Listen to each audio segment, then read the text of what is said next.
மூச்சு உள்ளே போய் வெளில வரதை அளக்க முடியாது. அதை கணக்கு தெரிஞ்சிருச்சுன்னா யமனை எட்டி வச்சிடலான்றார். பிராணா என்பது extend the life force energy. இதுக்கு பேர் என்னன்னா, அதுக்கு பேர் சூரிய நாடி பிராணாயாமம். வலது நாசியை பிளாக் பண்ணிட்டு இடது நாசியில் மூச்சு உள்ளிழுத்து வெளியிட்டீங்கன்னா இது பேர் சந்திர நாடி பிராணாயாமம். இந்த பயிற்சி ரொம்ப அடிப்படையான பயிற்சி. இந்த பயிற்சி மூலமா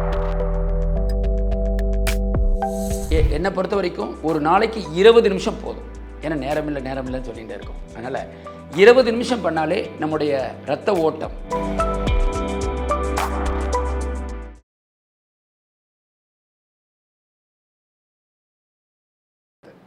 யோகாசனம் நிறைய பேர் பண்ணுறாங்க.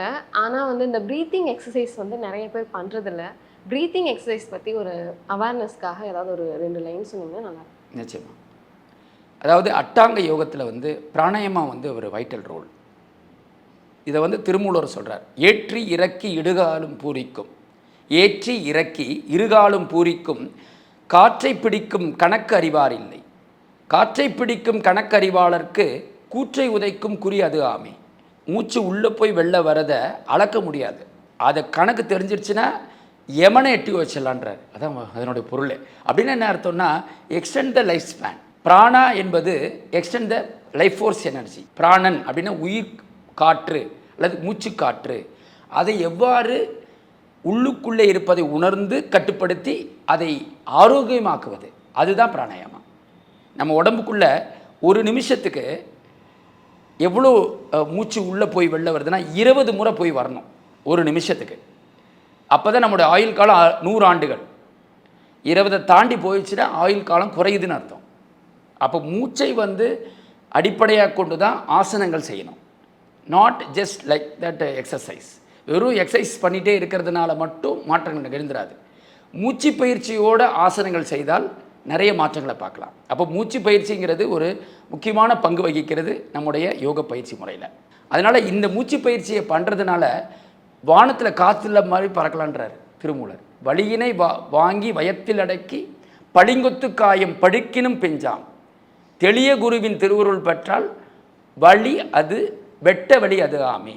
அதாவது ரொம்ப நரைச்சிருக்காரு, உடம்பு ரொம்ப வயதான ஒரு மாதிரி தோற்றம் தெரிஞ்சிருப்பாங்க. ஆனால் உள்ளுக்குள்ள ஆர்கன் பார்த்திங்கன்னா நல்ல ஆரோக்கியமாக இருக்குமா. இதுதான் வலியினை வாங்கி வயத்தில் அடக்கின்னு சொல்கிறாரு.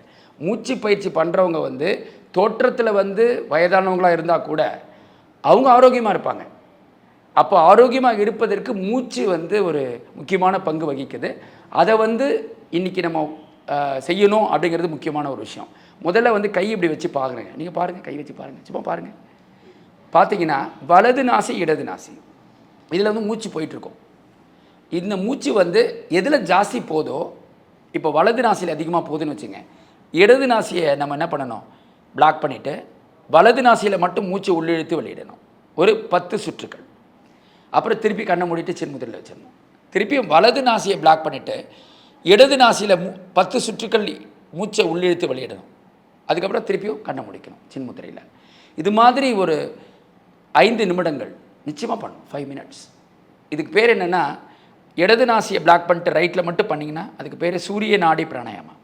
வலது நாசியை பிளாக் பண்ணிவிட்டு இடது நாசியில் மூச்சு உள்ளிழுத்து வெளியிட்டிங்கன்னா இதுக்கு பேர் சந்திர நாடி பிராணாயாமம். இது அடிப்படை பயிற்சி. இந்த பயிற்சியை பிகினர்ஸ் தொடக்கத்தில் நான் இப்போ தான் பண்ண போகிறேன் மூச்சு பயிற்சின்றவங்க பண்ணலாம்.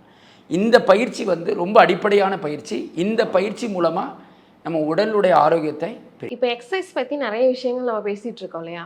நிறைய பேருக்கு ஜிம்க்கு போகிறதுனால என்ன மாதிரியான பெனிஃபிட்ஸ் கிடைக்குது, அதே மாதிரி இப்போ யோகா தெரப்பி பண்ணுறதுனால என்ன மாதிரியான பெனிஃபிட்ஸ் கிடைக்குது அப்படின்றது தெரியாமல் இருக்குது. ஸோ ரெண்டுக்கும் இருக்கக்கூடிய டிஃப்ரென்ஸ் என்ன அப்படின்றத சொல்லுங்கள் சார். அதான் முதல்ல ஜிம்மோட பர்பஸ் என்ன. இன்றைக்கி ஃபிசிக்கல் பாடி ஃபிட்னஸ் அப்படின்னு நினைக்கிறாங்க. அதுக்கு ஜிம் ரொம்ப வைட்டல் ரோல் பண்ணுது. As well as mental preparation வேணும் அப்படின்னு நினச்சிங்கன்னா அது யோகா வைட்டல் ரோல். ஃபிசிக்கலும் மென்டலும் இருந்தால் மட்டும்தான் ஒரு கம்ப்ளீட் ஹெல்த்தி பர்சன் அப்படின்னு நம்ம சொல்ல முடியும். அதனால் ஃபிசிக்கலாக நம்ம ஃபிட்டாக இருக்கிறதுக்கு ஜிம்மு பயன்படுது. அதனால் இப்போ ஒல்லியாக இருக்காங்க, அவங்க ஜிம்முக்கு போய் லிஃப்ட் பண்ண முடியுமானா அவங்க பண்ண வேண்டிய அவசியம் இல்லை. யாரெல்லாம் ஜிம்முக்கு போகணும், ஸ்போர்ட்ஸ் ஆக்டிவிட்டி, அவங்களுடைய மசில்ஸ் ஸ்ட்ரென்தனிங் பண்ணணும். அப்புறம் பார்த்திங்கன்னா நிறைய கான்டெஸ்ட் இருக்குது, பியூட்டி கான்டெஸ்ட் நிறைய இருக்குது. அது ஆணாக இருக்கட்டும் பெண்ணாக இருக்கட்டும். அப்புறம் வெயிட் லிஃப்ட் பண்ணுறவங்க இவங்க எல்லாம் ஜிம்மை நிச்சயமாக போகணும்.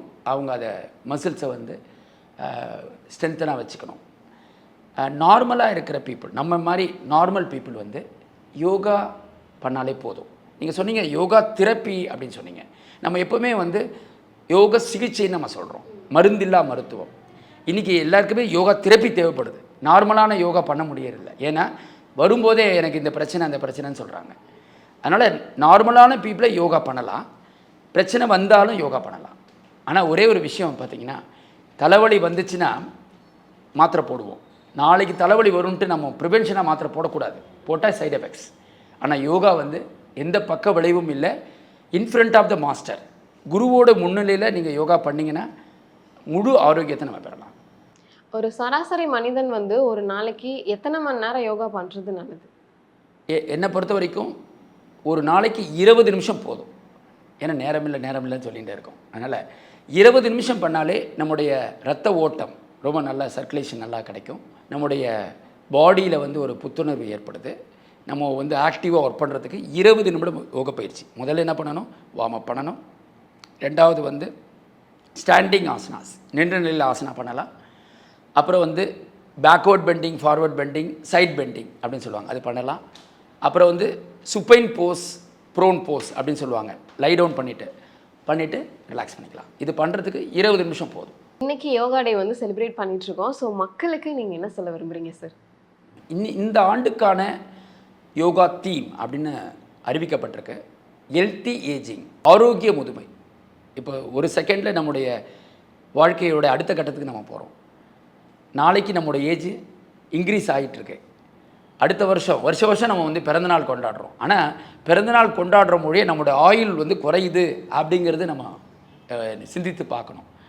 எதுக்கு இதை சொல்ல வரேன்னா, நம்ம ஆயுள் குறைய நம்முடைய ஆரோக்கியம் வந்து அதிகமாக இருக்கணும், ஆரோக்கியம் நல்லா இருக்கணும், நாம்ளே நம்ம வேலையை செய்யணும். அதுதான் ஹெல்த்தி ஏஜிங். அதுதான் இன்றைக்கி தீமாக இந்த ஆண்டு கொண்டாடுறோம். இதை வந்து என்ன சொல்ல விரும்புகிறேன் அப்படின்னா, எல்லாருமே யோகா பண்ணணும். நான் சொன்ன மாதிரி எளிய பயிற்சிகள் 20 நிமிஷம். அது 5 வயது குழந்தையிலேருந்து 90 வயசு 100 வயசு இருக்கிறவங்க கூட பண்ணலாம். எல்லாருமே என்ன பண்ணணும், குருவோடைய வழிகாட்டுதலில் பண்ணணும். அது பண்ணுறதுக்கு இந்த ஆண்டுலேருந்து நான் உறுதிமொழி எடுத்துக்கிட்டால் அதுதான் நான் சொல்லக்கூடிய மெசேஜ். ஏன்னா இன்றைக்கி வந்து நம்ம நேரம் இல்லைன்ற வார்த்தையை விட்டுருவோம். யோகா பண்ண நேரத்தை 20 நிமிஷம் ஒதுக்குனிங்கன்னா எல்லாத்துக்குமே நேரம் கிடைக்கும். 20 நிமிஷங்கிறத இன்னும் கொஞ்சம் நம்ம அதிகப்படுத்தி 1 hour வரைக்கும் பண்ணலாம். நிறைய விஷயங்கள் என் கூட ஷேர் பண்ணதுக்கு ரொம்ப நன்றி சார். இந்த IBN சேனல் வந்து ரொம்ப அற்புதமான ஒரு விஷயத்தை பண்ணிகிட்ருக்கீங்க. மீண்டும் அன்பர்களுக்கு நான் வந்து உலக யோகா தினம் 12வது உலக யோகா தினம் ஹெல்த்தி ஏஜிங் என்கிற ஒரு கோட்பாட்டோட எல்லோரும் ஆரோக்கியமாக இருக்கணும், மனவளம் உடல்நலம் சிறந்து விளங்க எல்லாம் வல்ல இறைவனை வேண்டி வணக்கம். வாழ்க வளமுடன்.